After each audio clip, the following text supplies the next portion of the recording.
बिस्मिल्लाहिर्रहमानिर्रहीम। अच्छा, आज हम करेंगे डिमांड इन इकोनॉमिक्स की। डिमांड का इसमें मतलब क्या है, उसका लॉ क्या होता है, उसका ग्राफ वगैरह, ये कुछ चीज़ें हम देखेंगे। स्टार्ट करते हैं। A desire to possess a good supported by willingness and ability to pay for it. Simply क्या है कि किसी बंदे की ख्वाहिश होना कि किसी चीज़ की खरीदारी के लिए कि विलिंगनेस टू पे भी होना चाहिए और एबिलिटी टू पे भी होना चाहिए। सिर्फ ख्वाहिश नहीं होनी चाहिए। ख्वाहिश किसके साथ होनी चाहिए कि विलिंगनेस हो उस चीज़ को खरीदने की, और इसके साथ साथ एबिलिटी भी हो उस चीज़ को खरीदारी करने की। उस चीज़ को हम डिमांड कहते हैं। आगे एक और डेफिनेशन लिखी हुई है। Demand means various quantities of goods, कि गुड्स की different quantities that would be purchase per time period at different prices. Different prices पर डिफरेंट क्वांटिटीज हम गुड्स की जो खरीदते हैं इन अ गिवन मार्केट, एक पर्टिकुलर मार्केट में, तो उसे हम क्या कहते हैं, उसे डिमांड कहते हैं। अगर इन डेफिनेशंस को देखें तो इससे हमारे पास डिमांड के कौन से फीचर्स निकल कर आते हैं। They are mainly in three numbers. First क्या है, विलिंगनेस एंड एबिलिटी टू पे। सिर्फ डिज़ायर ना हो बल्कि डिज़ायर के साथ विलिंगनेस हो और एबिलिटी भी हो उसको खरीदने के लिए। फिर क्या है, demand is always at price. सारी बात है, आपने कोई किसी चीज़ को हासिल करने की ख्वाहिश है तो उसको क्या करना है, उसकी कीमत के बदले ही वो मिलेगी। उसको हम डिमांड कहते हैं। फिर डिमांड में क्या फीचर आ जाता है, demand is always at per unit of time. वो टाइम के साथ लिंक करेंगे हम। आगे आ जाते हैं लॉ ऑफ डिमांड पर। लॉ ऑफ डिमांड बेसिकली क्या बताता है, आपको रिलेशनशिप स्टेटस बताता है। किसका बताता है, आप आगे देख लेते हैं। Law of demand indicates inverse relationship between price of a certain good, for example good x, and it's quantity demanded. अब यहाँ पर क्या है कि लॉ ऑफ डिमांड हमें क्या बताता है, यहाँ तो हमने बड़ा इजीली पढ़ लिया, लेकिन ये काफ़ी ज़्यादा रिसर्च होकर और काफ़ी ज़्यादा इसके ऊपर काम होकर ये एक आउटपुट हमारे पास आया है कि भाई हम जो लॉ ऑफ डिमांड पढ़ते हैं वो बेसिकली क्या बताता है, रिलेशनशिप बताता है। कैसा रिलेशनशिप बताता है, इनवर्स रिलेशनशिप बताता है। और किन में बताता है, एक पर्टिकुलर प्रोडक्ट की प्राइस और उसकी क्वांटिटी डिमांड के दरमियान में बताता है। यहाँ पर आगे देख लेते हैं इसका क्या मतलब है इनवर्स रिलेशनशिप का, कि people will buy more at lower prices and buy less at higher prices, other things remaining the same. Professor Samuelson के अकॉर्डिंग ये डेफिनेशन है, ठीक है। अब यहाँ पर क्या है, ये जो इनवर्स रिलेशनशिप है इसका मतलब क्या है कि जब यहाँ पर आपको मैं इधर लिख कर दे देती हूँ कि जब एक पर्टिकुलर गुड की price, for example good x है, अगर उसकी प्राइस में इंक्रीज़ होगा तो एक्स की डिमांड में हमारे पास क्या आ जाएगा, वो डिक्रीज, इनवर्स बिहेवियर उसका आ जाएगा। इस केस को रिवर्स करते हैं कि अगर उस गुड की फॉर एग्जांपल गुड एक्स है, अगर इसकी प्राइस में डिक्रीज आता है तो इसकी क्वांटिटी डिमांड क्या कैसा बिहेव करेगी, वो इनवर्स बिहेव करेगी, वो इंक्रीज हो जाएगी। तो ये दोनों एक दूसरे के अपोनेंट्स होते हैं, और इनवर्स को हम इनडायरेक्ट रिलेशनशिप भी कहते हैं, ठीक। अच्छा, इसकी फंक्शनल फॉर्म हमारे पास क्या है कि quantity demand of good x is the function of, मैं आपको इसीलिए ये पढ़कर बता रही हूँ ताकि आपको समझ आ जाए, is the function of price of x. मतलब अगर आप एक्स की डिमांड देखना चाह रहे हैं कि कितनी डिमांड आ रही है, तो वो किसके ऊपर रिलाई करती है, उसकी अपनी प्राइस पर करती है। प्राइस ऑफ वाई, वाई का मतलब ये कि उसका सब्सटीट्यूट की प्राइस, सही है, एक सब्सटीट्यूट भी हो सकता है, एक से ज़्यादा सब्सटीट्यूट भी हो सकते हैं, तो प्राइस ऑफ वाई। एम किसको शो कर रहा है, एम या वाई भी हम देख लेते हैं कि कंज्यूमर की इनकम, ये भी एक ऐसा फैक्टर है जिससे आपके एक पर्टिकुलर गुड की डिमांड अफेक्ट हो सकती है, इंक्रीज या डिक्रीज उसमें आ सकता है। टेस्ट एंड प्रेफरेंसेस, टी का मतलब है, और सो ऑन, ठीक है। There are number of factors जो कि किसी भी चीज़ की डिमांड को अफेक्ट करते हैं। लॉ क्या करता है, लॉ कहता है कि सिवाय उस गुड की अपनी प्राइस के बाकी जितने फैक्टर्स की वजह से एक गुड की डिमांड में फ्लक्चुएशंस आ रही हैं, अफेक्ट वो हो रही है, इंक्रीज डिक्रीज उसमें हो रहा है, हम क्या करते हैं, लॉ का को देखने के लिए हमने क्या किया, इमेजिनरी तौर पर हमने एज्यूम कर लिया कि उसकी प्राइस, उसकी अपनी प्राइस के अलावा बाकी सारे फैक्टर्स क्या हैं, वो कांस्टेंट हैं। अब रियल लाइफ में तो ऐसा नहीं होता कि आप सारी चीज़ों को कंट्रोल कर लें, लेकिन क्या है यहाँ पर हम किस में इंटरेस्टेड हैं कि अगर एक गुड की डिमांड है तो उसका अपनी प्राइस के साथ रिलेशनशिप क्या है, तो उसके लिए हमें हमने लॉ में ये, या लॉ में ये असम्पशन है कि आपने बाकी सारे फैक्टर्स को कांस्टेंट एज्यूम करना है। उसको हम एज्यूम करेंगे कि उनमें कोई चेंजेस नहीं आती हैं, वो अपनी जगह पर ही हैं। जब वो अपनी जगह पर हैं तो अगर सिर्फ प्राइस में चेंज आता है, फॉर एग्जाम्पल प्राइस इंक्रीज होती है तो इसका क्या इंपैक्ट आएगा कि डिमांड क्या हो जाएगी, वो डिक्रीज हो जाएगी। और अगर प्राइस में जो है तो डिक्रीज आता है तो इसका क्या इंपैक्ट आ जाएगा डिमांड में, कि वो हमारे पास इंक्रीज हो जाएगी। तो ये रिवर्स इफेक्ट आ जाएगा। ये हमारे पास डिपेंडेंट वेरिएबल है, और ये राइट हैंड साइड पर हमारे पास क्या है, ये इंडिपेंडेंट वेरिएबल है, या ये कहते हैं कि ये कॉज है और ये इसका इफेक्ट है, कि अगर इसमें चेंज आता है तो ये यहाँ पर किस तरह का चेंज लेकर आता है। तो लॉ ऑफ डिमांड हमें क्या कहता है कि जब प्राइस में चेंज आता है तो डिमांड में चेंज किस तरह का आता है, इफेक्ट किस तरह का वो डिमांड कैप्चर करती है, वो इन्वर्स करती है। प्राइस में इंक्रीज आएगा तो डिमांड डिक्रीज होगी, प्राइस में डिक्रीज आएगा तो डिमांड इंक्रीज करेगी। इसकी दूसरी भी फंक्शनल फॉर्म है, इसको हम ऐसे भी लिख सकते हैं कि quantity demand of good x is the function of price of x और सेट्रिस पेरिबस। सेट्रिस पेरिबस का यही मतलब होता है कि अदर थिंग्स और अदर फैक्टर्स या अदर अफेक्टिंग फैक्टर्स और हेल्ड कांस्टेंट या रिमेन अनचेंज्ड, कुछ भी इसको हम कह सकते हैं। अब हम इसका बना लेते हैं टेबल या schedule of law of demand, कि अगर इसको हम टेबुलेटेड फॉर्म में शो करें, अभी इससे ऊपर हमने देखें थ्योरेटिकल फॉर्म में शो किया था, ठीक है। और अभी हम क्या करेंगे, इसको टेबुलेटेड फॉर्म में करेंगे कि भाई ये किस तरह से होता है। तो यहाँ पर मैंने पहले से ही डाटा ले लिया है, कॉम्बिनेशंस मैंने ले लिए हैं, कोई 5 कॉम्बिनेशंस ले लिए हैं। फिर देखिए मैंने प्राइस ऑफ एक्स लिया है और quantity demand of good x. X कोई भी प्रोडक्ट हो सकती है, शुगर हो सकती है, मिल्क हो सकता है, बिस्किट हो सकता है, cup of T, unit of Apple, ठीक हो गया, कुछ भी हो सकता है। तो हमने उसको बस एक न्यूट्रल नेम दे दिया एक्स। अब देखें, पहले जो मैंने प्राइस ले लिया है वो 10 ले लिया और उसके ऊपर डिमांड मैंने ले लिया है 5, ठीक है। अब यहाँ पर लॉ अभी नहीं आया, ठीक है। लॉ कब आएगा, जब हम प्राइस में चेंज करेंगे। ये बात आप याद रख लें कि लॉ ऑफ डिमांड में जो प्राइस है वो क्या है, वो कॉजिंग फैक्टर है, और क्वांटिटी डिमांड ऑफ एक्स क्या है, ये अफेक्ट कैप्चर करता है। क्योंकि हमारा टॉपिक क्या है, लॉ ऑफ डिमांड, तो हम हमारा इंटरेस्ट है डिमांड में कि डिमांड अफेक्ट को कैसे लेती है। लॉ के अकॉर्डिंग क्या है, इन्वर्स लेती है। पहला जो मैंने इनके कॉम्बिनेशन ले लिए हैं कि जब प्राइस 10 रुपीज़ है तो उसके ऊपर एक्स की डिमांड कितनी हो रही है, 5 यूनिट्स हो रही है, ठीक हो गया। अब डिमांड को जो है तो आगे मैंने क्या कर दिया, सॉरी प्राइस को क्या कर दिया मैंने 10 से 8, तो 10 से 8 क्या हो गया, प्राइस में डिक्लाइन आया, ठीक हो गया। अब इसी पैटर्न को आगे फॉलो करना है, ठीक है, टेबल में। मतलब अगर आपने 10 से पहला जो आपने कॉम्बिनेशन लिया है, अगर उससे आपने प्राइस को बढ़ा रहे हैं तो फिर आप इसको आगे बढ़ाएं ताकि आपको उसको प्लॉट करने में ग्राफ में आसानी हो जाए, और यहाँ पर भी कि आप उसका एक साइड से उसका रिलेशनशिप को देखें। फिर यहाँ पर क्या है कि प्राइस जब इसकी 10 to 8 हो गई है, कम हो गई है, तो यहाँ पर क्या हुआ, डिमांड क्या हो गई है 5 to 7, प्राइस में कमी आ गई है लेकिन डिमांड में क्या हुआ, इंक्रीज़ आ गया। तो इसका मतलब ये कि लॉ ट्रूली होल्ड कर रहा है यहाँ पर। फिर क्या है 8 to 6 और यहाँ पर 7 to 10, 8 to 6 प्राइस में डिक्लाइन आया, 7 to 10 क्वांटिटी डिमांड में क्या हो गया, इंक्रीज़। फिर इसी तरह से मैंने मज़ीद डिक्लाइन किया है, डिमांड बढ़ी है, प्राइस कम हुई है, डिमांड बढ़ी है, ठीक है। ये तो हमारा टेबल ने भी ये शो कर दिया है कि प्राइस ऑफ एक्स और क्वांटिटी डिमांड ऑफ एक्स में क्या है, इन्वर्स रिलेशनशिप है। ये इंक्रीज़ होगा तो ये डिक्रीज़, और ये डिक्रीज़ होगा तो ये इंक्रीज़ हो जाएगा, ठीक। अच्छा, अब क्या है कि अगर हम इसको ग्राफ में प्लॉट करेंगे, ठीक है, थ्योरेटिकल फॉर्म ये आ गई, फंक्शनल फॉर्म ये आ गई, टेबुलेटेड फॉर्म हमारे पास ये आ गई। अब ग्राफ में अगर हम शो करें तो ग्राफ में हमें कैसे पता चलेगा कि लॉ ऑफ डिमांड की क्या पोजीशन आती है, उसका ग्राफ कैसा होता है। तो इसके लिए हमने क्या किया, X axis Y axis, X axis पर हमने क्या quantity demand of good X ले लिया, ये आपको पता है ओरिजिन है क्योंकि प्रोडक्शन पॉसिबिलिटी कर्व में भी हमने ग्राफ बनाया डिटेल में। फिर क्या है ये प्राइस ऑफ एक्स, ठीक है। ये आपने पॉइंट्स याद रखने हैं कि ये आपने ज़रूर इनके जो एजेस पर लिखना होता है, ये आपने ज़रूर इन चीज़ों को लिखना है। अच्छा, यहाँ पर देखें, अब प्राइस का जो मैंने डाटा लिया है वो मैंने किस बेस पर लिया है कि मैंने प्राइस की रेंज देखी है कि मिनिमम क्या है 2 और मैक्सिमम क्या है 10। इसका मतलब ये कि मैं 2 का इंटरवल, एक बैलेंस्ड इंटरवल है वो मैं ले सकती हूँ कि एक प्यारा सा ग्राफ आ जाएगा, ठीक। फिर क्वांटिटी डिमांड ऑफ एक्स, वो मैंने देखा कि मिनिमम क्या है वैल्यू 5 और मैक्सिमम क्या है 20, तो यहाँ पर मुझे मुनासिब लगा कि मैं 4 का टेबल को फॉलो करूँ। फिर यहाँ पर मैंने देखा मेन इंटरवल में आपके पास 4 का टेबल आ रहा है, ठीक है। मिड वैल्यूज़ जो आएंगी तो उसको हम अलग से शो करेंगे, जैसे यहाँ पर शो हो रही है। अब इसको प्लॉट करते हैं। पहला कॉम्बिनेशन देख लें कि जब प्राइस 10 है तो क्वांटिटी डिमांड क्या है 5। अच्छा, पेपर में आपने बहुत ध्यान रखना है क्योंकि अगर आप यहाँ पर वैल्यूज़ भी ठीक ले लेते हैं, डिस्टेंस भी सही ले लेते हैं, आपने ये एक्सेस पर भी सही नोटेशंस डाल दिए हैं, ठीक है। लेकिन आप यहाँ पर गलती आपसे अक्सर स्टूडेंट से यहाँ पर हो जाती है कि वो 10 और 5 या तो ओवर कॉन्फिडेंट हो जाते हैं या वो कन्फ्यूज़ हो जाते हैं। तो यहाँ पर प्राइस है तो आप पहले देखें कि प्राइस आपने कहाँ पर ली हुई है, तो प्राइस में 10 की तरह आ रही है ये, ठीक है। अब इसके करस्पॉन्डेंस में हम देखेंगे कि क्वांटिटी डिमांड क्या है 5, 5 कहाँ पर आ गया है, ये देखें 4 और 8 के साथ हम डिस्टेंस में देखेंगे कि 5 की तरह, तो 5 जो है तो वो 4 के क्लोजर है और 8 से दूर है। हमने यहाँ पर छोटा सा 5 लिख लिया और 5 को 10 तक और 10 को 5 तक हम लेकर आ गए, और ये हमारे पास क्या बन गया, कॉम्बिनेशन ए बन गया। फिर देखें कॉम्बिनेशन बी में क्या है, प्राइस में क्या हुआ, डिक्लाइन आया, ठीक है, 10 to 8 प्राइस में कमी आई और डिमांड क्या हो गई 5 to 8 चली गई। फिर इसी तरीके से कॉम्बिनेशन सी डी ई ये सब इसी तरीके से बने हैं, ठीक है। अब हमने क्या किया, हमने जो सारे पॉइंट्स हैं हमारे पास ए टू ई, इन सब को हमने क्या कर दिया, ज्वाइन कर दिया। और ज्वाइन करने के लिए आप ऐसा करें कि कॉम्बिनेशन जो पहला कॉम्बिनेशन है और लास्ट कॉम्बिनेशन, उससे थोड़े से एजेस ग्राफ के निकाल लें। अक्सर स्टूडेंट्स क्या करते हैं, उनसे यहाँ पर मिस्टेक हो जाती है कि वो क्या करते हैं, वो फॉर एग्जाम्पल ये मैं रफ सा बना देती हूँ कि उन्होंने जो है तो ये बना लिया, ठीक है, ये सारा उनका यहाँ पर भी ठीक है, इधर भी ठीक है, ये सारा कुछ ठीक है, कॉम्बिनेशंस को नाम भी उन्होंने दिए। अब वो क्या करते हैं, वो यहीं पर सवाल छोड़ देते हैं, वो जो है तो ग्राफ ड्रा ही नहीं करते। जब आपने लॉ की ग्राफ की लाइन ड्रा ही नहीं की तो फिर इन कॉम्बिनेशन ये तो मीनिंगलेस हो गए, ये तो कोई मीनिंग ही ड्रा नहीं कर रहे, ठीक हो गया। अब यहाँ पर देखें, यहाँ पर मैंने इन सारे पॉइंट्स को ज्वाइन किया है और फिर मैंने इसके दोनों जो कॉर्नर्स हैं, दोनों साइड्स जो हैं इस कर्व की, इसको मैंने डी डी का नाम दे दिया। अब इसको थोड़ा सा मैंने बुलेटेड पॉइंट्स में यहाँ पर मेंशन कर दिया, थोड़ी सी डिटेल। अगर एग्जाम में आपके पास इस तरह से ग्राफ बनाने का आ जाता है और उसकी इंटरप्रिटेशन करनी होती है तो वो आपने इस तरह बुलेटेड पॉइंट्स में नहीं करनी, बल्कि उसको आपने थोड़ा सा एक्सप्लेनेटरी फॉर्म में करना है, ठीक है। यहाँ पर मैंने शॉर्टली लिख लिया है कि डी डी क्या है, ये आपका पूरा ग्राफ है जो आपके सारे कॉम्बिनेशन को शो कर रहा है। क्या शो कर रहा है भाई, ये नेगेटिवली स्लोप डिमांड कर रहा है। नेगेटिवली स्लोप का क्या मतलब है, that is with every decrease in price of good x quantity demanded for good x is increasing. Data के अकॉर्डिंग मैंने ये दिया कि विद एवरी डिक्रीज, क्योंकि डाटा में टेबल में क्या हो रहा है, डिक्रीज हो रहा है, ग्राफ में क्या हो रहा है, प्राइस डिक्रीज हो रही है और डिमांड इंक्रीज हो रही है, ठीक है। तो मैंने इसकी यहाँ पर ऐसे लिखा है। अगर आपके पास दूसरा केस होगा तो आप ऐसे इंक्रीज इन प्राइस का केस लिख लेंगे। अभी क्या है, combinations are moving from left to right and executing the expansionary movement in demand curve. अब यहाँ पर हमारे पास दो और बहुत इंटरेस्टिंग कॉन्सेप्ट्स आ जाते हैं, मूवमेंट एंड शिफ्ट। ये उसी के बारे में लिखा हुआ है कि यहाँ पर मूवमेंट क्या हो रही है, आपके पास एक्सपेंशनरी मूवमेंट हो रही है।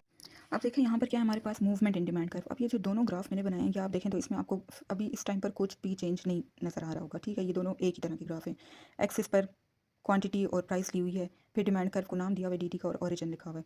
अब देखें, हैं तो ये एक ही तरह के, क्योंकि डिमांड कर्व तो बनेगा तो वो उसका तो स्लोप नेगेटिव ही होगा लॉ ऑफ डिमांड के अकॉर्डिंग, ठीक है। फॉर एग्जांपल अगर मैं कहती हूँ कि ये क्या है, एक्सटेंशनरी या एक्सपेंशनरी डिमांड कर्व, ठीक है, तो उसके लिए क्या है, फॉर एग्जांपल ये कॉम्बिनेशन ए है, ये कॉम्बिनेशन बी है। कॉम्बिनेशन ए पर अगर आप देखें तो इसके कॉरेस्पॉन्डेंस में हमारे पास प्राइस क्या आ रही है, लेट्स सी ये प्राइस 1 है और ये आपके पास क्या आ रही है, ये थोड़ा सा टेढ़ा हो गया, क्वांटिटी 1 है, ठीक हो गया। अब हमें एक कॉम्बिनेशन से पता नहीं चलता कि हमारा ग्राफ कैसा बनेगा, ठीक है। फॉर एग्जांपल अगर मैं ये यहाँ पर बनाती हूँ, ठीक है, कि ये P1 है और ये Q1 है, ठीक हो गया। तो ये तो सिंगल पॉइंट आ गया ना। अब इससे मुझे कभी भी पता नहीं चलेगा कि मेरा ग्राफ कैसा आएगा, वो आया इस शेप में आएगा, इस शेप में आएगा, इस शेप में आएगा, इस शेप में आएगा, उसकी क्या शेप होगी ये बिल्कुल नहीं पता। तो एटलीस्ट 2 पॉइंट्स हमारे पास होने चाहिए ताकि वो डायरेक्शन का हमें बताए और वही डायरेक्शन हमें इन 2 वेरिएबल की का रिलेशनशिप बताएगी, ठीक हो गया। अच्छा, अब यहाँ पर देखें तो हमारे पास क्या है, कॉम्बिनेशन बी। तो कॉम्बिनेशन बी को अगर हम इस पर कॉम्बिनेशन बनाएं यहाँ पर, तो हमारे पास एक नई प्राइस आएगी, प्राइस 2, और उसके ऊपर एक नई क्वांटिटी आ गई, ठीक है। अब P1 और P2 में डिफरेंस देखें तो क्या है कि यहाँ पर क्या आ रहा है आपके पास, हो क्या रहा है, डिक्लाइन आ रहा है। और प्राइस कम होने की वजह से क्वांटिटी में क्या हो रही है, एक्सटेंशन हो रही है, एक्सपेंशन हो रही है। इसका मतलब ये है कि A टू B जो ग्राफ या जो पॉइंट्स हैं, कॉम्बिनेशन हैं, उनमें जो मूवमेंट हो रही है उससे जो डिमांड कर्व बन रहा है वो कौन सा बन रहा है, वो एक्सपेंशनरी या एक्सटेंशनरी डिमांड कर्व बन रहा है। हम ये कह सकते हैं कि left to right movement shows expansion in demand, ठीक हो गया। अच्छा, सेम ये केस आपके पास, केस नंबर 2 क्या आ जाएगा आपके पास, कॉन्ट्रैक्शनरी है। ये देखें डिमांड कर्व ही है, लेकिन इसमें ये है कि आपके पास मूवमेंट अब एक नई चीज़ आ गई है इसमें, कि मतलब अब डिमांड कर्व तो ठीक है नेगेटिवली स्लोप्ड है, लेकिन उसके कॉम्बिनेशन कैसे बन रहे हैं, जो कॉम्बिनेशन बन रहे हैं वो आपको डिमांड में एक्सटेंशन बता रहा है या कॉन्ट्रैक्शन बता रहा है। ये केस एक्सपेंशन का हो गया, ये कॉन्ट्रैक्शन का। फॉर एग्जाम्पल ये कोई पॉइंट ए है, इसके ऊपर ये मैं आपको फ्री हैंड से विदाउट डेटा बता रही हूँ, ये P1 है और डेटा पर हम पहले कर चुके हैं, वो भी मैं आपको बताती हूँ, ये Q1 है, ठीक हो गया। अभी कॉम्बिनेशन बी, तो ये देखें फॉर एग्जांपल ये हमारे पास है कॉम्बिनेशन बी। अब इसको आप खुद देखें यहाँ पर, तो ये आ गया P2 और यहाँ पर इसके कोरेस्पॉन्डेंस में क्या बनेगा, ये Q2 बन जाएगा। अब देखें आप कि P1 से P2 में क्या आया, इंक्रीज़ आया। इस इंक्रीज़ की वजह से क्वांटिटी में क्या आया, डिक्रीज़ आया। मतलब है तो नेगेटिव रिलेशनशिप ना, ठीक है। लेकिन मूवमेंट कैसे हो रही है या डिमांड कर्व बन कैसे रहा है, डिमांड कर्व रिवर्स में बन रहा है। स्लोप उसका नेगेटिव है लेकिन वो रिवर्स में बन रहा है। ए टू बी मूवमेंट क्या हो रही है, अपवर्ड मूवमेंट हो रही है। यहाँ पर क्या है, डाउनवर्ड मूवमेंट। यहाँ पर क्या है कि राइट टू लेफ्ट मूवमेंट क्या शो करती है हमें, कॉन्ट्रैक्शन इन डिमांड, क्योंकि प्राइस में इंक्रीज़ होने से क्वांटिटी में क्या हो रहा है, वो डिक्रीज़ हो रहा है। अभी जो हमने डिमांड कर्व बनाया था, तो इसमें देखिए हमारे पास मूवमेंट, जैसे मैंने यहाँ पर लिखा हुआ भी है कि यहाँ पर एक्सपेंशनरी मूवमेंट है। मैं अगेन बता रही हूँ कि हमारा सारा फोकस डिमांड पर है, प्राइस पर नहीं है, क्योंकि स्टूडेंट्स जब पेपर में लिखते हैं तो वो सारा फोकस प्राइस पर कर रहे थे। प्राइस तो उसके लिए ड्राइविंग फोर्स है, उसके लिए पुश फैक्टर है, उसके लिए जो है तो वो कॉज फैक्टर है उसका, ठीक है। असल हमारा इंटरेस्ट है कि डिमांड किस तरीके से बिहेव कर रही है। तो यहाँ पर देखें डिमांड कैसे, जब प्राइस में कमी आ रही है तो डिमांड में क्या होती जा रही है, इंक्रीज़ होती जा रही है। तो डिमांड में इंक्रीज़ हो रहा है तो डिमांड कर्व कैसा बनता जा रहा है, वो एक्सपेंशनरी या एक्सटेंशनरी डिमांड कर्व बनता जा रहा है, ठीक। अब शिफ्ट इन डिमांड कर्व को हम देख लेते हैं। शिफ्ट इन डिमांड कर्व में हमारे पास 2 केसेस आ जाते हैं। एक हमारे पास आ जाता है इंक्रीज़ इन डिमांड कर्व, दूसरा केस हमारे पास आ जाता है डिक्रीज़ इन डिमांड कर्व, ठीक हो गया। अब शिफ्ट जो है तो वो हमारे पास क्या है, वो उसका मतलब है कि पूरे का पूरा ग्राफ हमारे पास शिफ्ट कर रहा है। यहाँ पर देखें मूवमेंट में, तो मूवमेंट में क्या है कि ग्राफ पर रहते हुए, इसको कहते हैं movement along the curve. Graph पर रहते हुए ही हम मूव कर रहे हैं, या ग्राफ बन रहा है ही उस मूवमेंट की वजह से बन रहा है, ठीक है।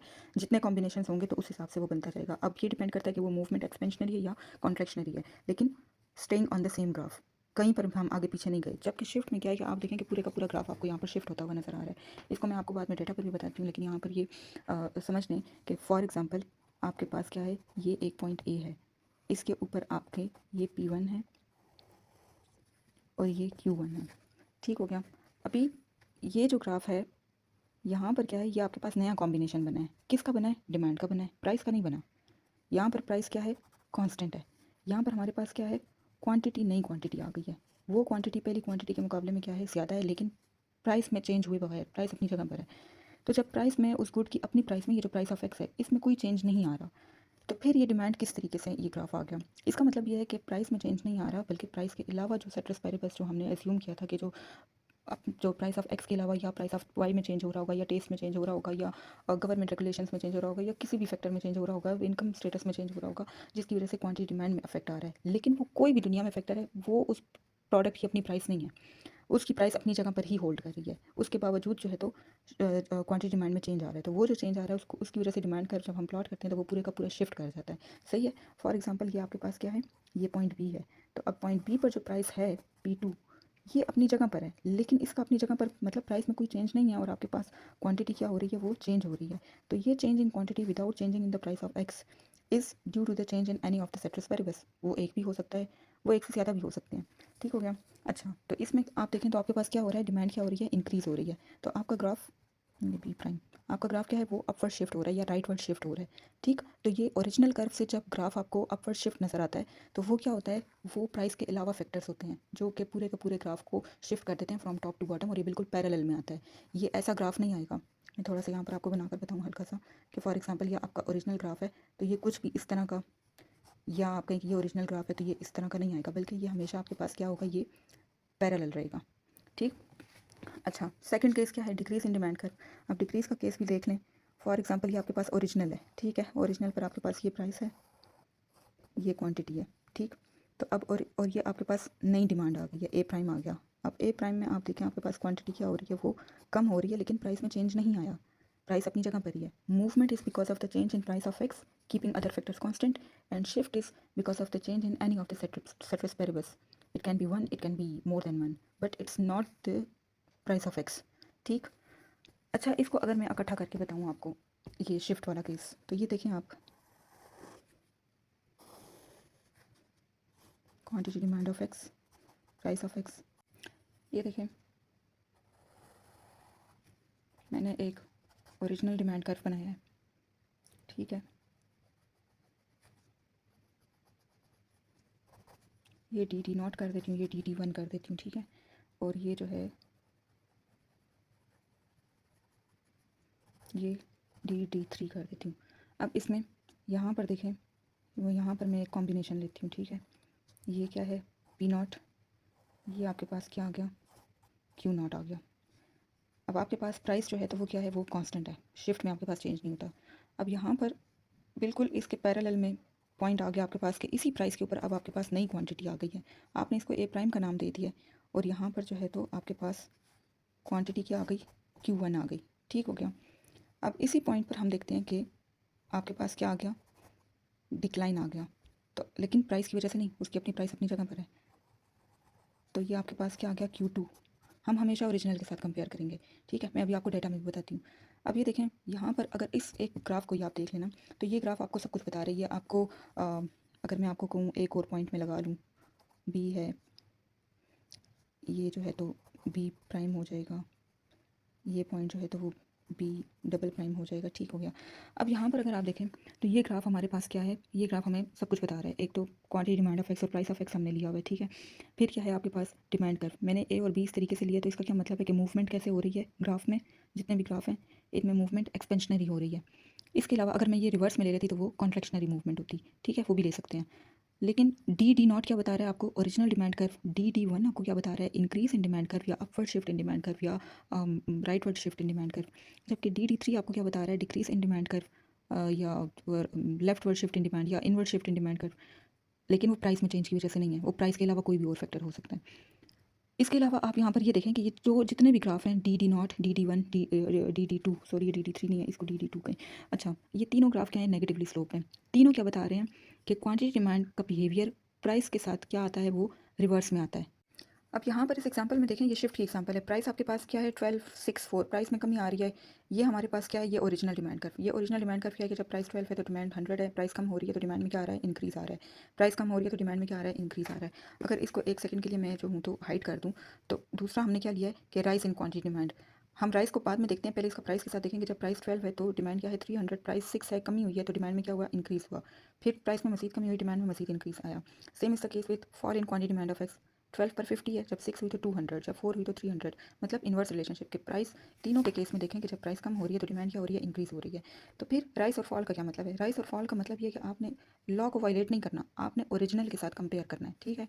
अच्छा, ओरिजिनल के साथ अब देखें, राइस आपने करना है ना कि rice in quantity demand of x. तो आपने पहले 12 रुपीज़ पर आप कितने यूनिट्स डिमांड हो रहे थे, 100, अब कितने हो रहे हैं, 300। 300 इज़ ग्रेटर देन 100, ठीक। अच्छा, फिर क्या है आपके पास, 6 पर 250 और ये क्या हो गया, 500, which is greater than 250, good हो गया। अच्छा, फिर 500 और ये 600, 600 इज़ ग्रेटर देन 500, तो ये rise in quantity demand eight same price, price में कोई चेंज नहीं आई। इसका मतलब ये है कि प्राइस के अलावा फैक्टर्स में चेंज आ रहा है। अब यहाँ पर क्या है कि fall in quantity demand of x. अब फॉल इन डिमांड, फॉल आपने कैसे देखना है, फॉल आपने अक्सर स्टूडेंट्स क्या करते हैं कि वो ओरिजिनल के साथ भी कर लेते हैं, राइस के साथ भी कर लेते हैं, खुद से भी कोई वैल्यू ले लेते हैं, तो वहाँ पर उनसे फिर ग्राफ बहुत ज़्यादा ख़राब हो जाता है। इसके लिए टिप क्या है कि अगर आपने राइस का पहले बना लिया है तो जो आपने बना लिया उसको आप कर दें हाइड। हाइड आपने कर दिया, अब आपके लिए आसान हो जाएगा कि आप फॉल का बना रहे हैं, ऊपर अपने पास लिखें भी, ठीक है, कि आपको याद रहे। फॉल का बना रहे हैं तो ओरिजिनल के साथ साथ कंपेयर करना है कि 100 से कम होना चाहिए, तो जब प्राइस 12 है तो डिमांड आपकी क्या हो गई है 50 विच इज़ लेस देन 100। फिर क्या है प्राइस जब 6 है तो पहले आपकी डिमांड क्या थी 250, अब क्या होनी चाहिए 250 से कम होनी चाहिए, 200 लिखा विच इज़ लेस देन 250। फिर 500 है ओरिजिनल डिमांड कर्व और फॉल में क्या आ रही है वो 300 आ रही है। स्टूडेंट्स क्या मिस्टेक कर देते हैं, फॉर एग्जांपल यहाँ पर आपने फॉल करना है ना, तो उन्होंने अगर ये कॉलम हाइड नहीं किया या कंफ्यूज हो रहे हैं तो वो क्या कर देंगे कि यहाँ पर लिख देंगे फॉर एग्जांपल 200 लिख दिया। अब 200 ये बिल्कुल गलत हो जाएगा क्योंकि हमने ओरिजिनल के साथ कंपेयर करना है, ओरिजिनल 100 है और आप यहाँ पर 200 लिख रहे हैं। यहाँ पर जब आप ग्राफ बनाने के लिए आएंगे फिर वहाँ पर आपसे बहुत सारा मिस्टेक हो जाएगी, यहाँ पर तो ग्राफ बड़ा मैसी सा बनेगा और जो आपको सही आता होगा वो भी कन्फ्यूजन की वजह से प्रॉब्लम हो जाएगी। सिंपली क्या करना है इसको, अब आपने क्या ये नहीं है अच्छा प्रॉब्लम, एक कॉमन प्रॉब्लम ये भी है कि स्टूडेंट्स क्या करते हैं अगर उनको इस तरह का काम दे दिया जाए एग्जाम में सवाल आ जाए तो वो इसका अलग से ग्राफ बना लेते हैं, फिर प्राइस का और राइस का अलग से बना लेते हैं, प्राइस का और फॉल का अलग से बना लेते हैं। अलग से नहीं बनाना, अलग से तो ये सिर्फ डिमांड कर्व ही बनेगा आपका जो ऑलरेडी हमने पहले भी बनाया है। अलग से तो एक डिमांड कर्व बनेगा, दूसरा बनेगा, तीसरा बनेगा। हमने इन तीनों को एक ही पैनल पर प्लॉट करना है। एक ही पैनल पर प्लॉट करने के लिए भी वही टिप है कि आप जो बना रहे हैं उसके अलावा जो बाकी और हैं उनको आप क्या कर दें, हाइड कर दें। ठीक हो गया। अगर उनको आप हाइड कर देंगे तो आपके पास देखें जो आप बना रहे हैं आपका फोकस उसी पर रहेगा। आपकी प्राइस 12 है और ये क्या है 100, तो ये 12 और ये 100 कॉम्बिनेशन ए बन गया। फिर 6 एंड 250, 6 एंड 250, फिर 500 फॉर 4, ये हमारे पास क्या है ये देखें 500 और ये 4। ठीक, तो ये आपके पास क्या बन गया, ओरिजिनल डिमांड कर्व बन गया। फिर आपके पास क्या है, अब आपने जो बनाना है उसको अपने सामने रखें और बाकी दो को हटा दें, प्राइस के साथ ही बनेगा। 12 पर 300 आ जाएगा, सही। फिर आपके पास 6 पर 500 आ जाएगा और 4 पर 600 आ जाएगा। ये देखें ये आपके पास क्या है, जो प्लेन स्ट्रेट लाइन शो हो रही है ये आपके पास है ओरिजिनल डिमांड कर्व। ये जो इससे अपवर्ड डायरेक्शन में ये आपको क्या बता रही है, इंक्रीज इन डिमांड, और डाउनवर्ड डायरेक्शन में क्या बता रही है, डिक्रीज इन डिमांड। अगेन दोबारा मैं बता रही हूँ कि आपने जो है तो मूवमेंट जो होती है तो वो प्राइस ऑफ एक्स में चेंज की वजह से होती है, और जो शिफ्ट होता है तो वो प्राइस ऑफ एक्स कांस्टेंट होती है। जिन फैक्टर्स को हमने कांस्टेंट एज्यूम किया हुआ था लॉ में, शिफ्ट उन फैक्टर्स में किसी फैक्टर में चेंज को हम अलाउ करते हैं या उसका इफेक्ट देखने के लिए हम देखते हैं कि वहाँ पर बिहेवियर क्या आएगा, तो उस सूरत में ग्राफ जो है तो वो पूरे का पूरा शिफ्ट कर देता है। क्लियर। देखें आपको ऐसे समझाने के लिए कि मूवमेंट वही डिमांड फंक्शन ही होता है जो आप वो करते हैं, लिखते हैं अपने पास function of price of X में शॉर्टली यहाँ पर लिखूँगी सेट्रिस पेरिबस। क्लियर। एग्जाम में इस तरह से शॉर्ट चीज़ें यूज़ नहीं करनी है, पूरा पूरा लिखना है। यहाँ पर क्या है, ये प्राइस के अलावा जितने भी फैक्टर्स हैं इसको कांस्टेंट अज्यूम किया हुआ है, जबकि शिफ्ट में हमारे पास क्या है, हमारे पास जैसे हमने लिखा हुआ था price of X, price of Y, M T etcetera जो भी है, या अगर हमने ऐसे भी लिखा हुआ था कि प्राइस ऑफ एक्स और सेट्रिस पेरिबस, तो अब यहाँ पर क्या है, अब यहाँ पर ये प्राइस फिक्स हो गई है, इनको जो है तो आज़ादी मिल गई है। ये जो फैक्टर्स थे जो पहले हमने उसके ऊपर बार लगाकर और इनको एज्यूम किया था कि इनमें कोई भी चेंज नहीं आएगा, तो यहाँ पर क्या है, movement is because of the change in price of that particular product, shift is because of the change in any of the ceteris paribus but not the price of X. इसमें कोई confusion हो, मुझसे कहीं पर कोई गलती हो गई हो तो मुझे उसका बता दें कमेंट सेक्शन में। ठीक है, अल्लाह हाफ़िज़।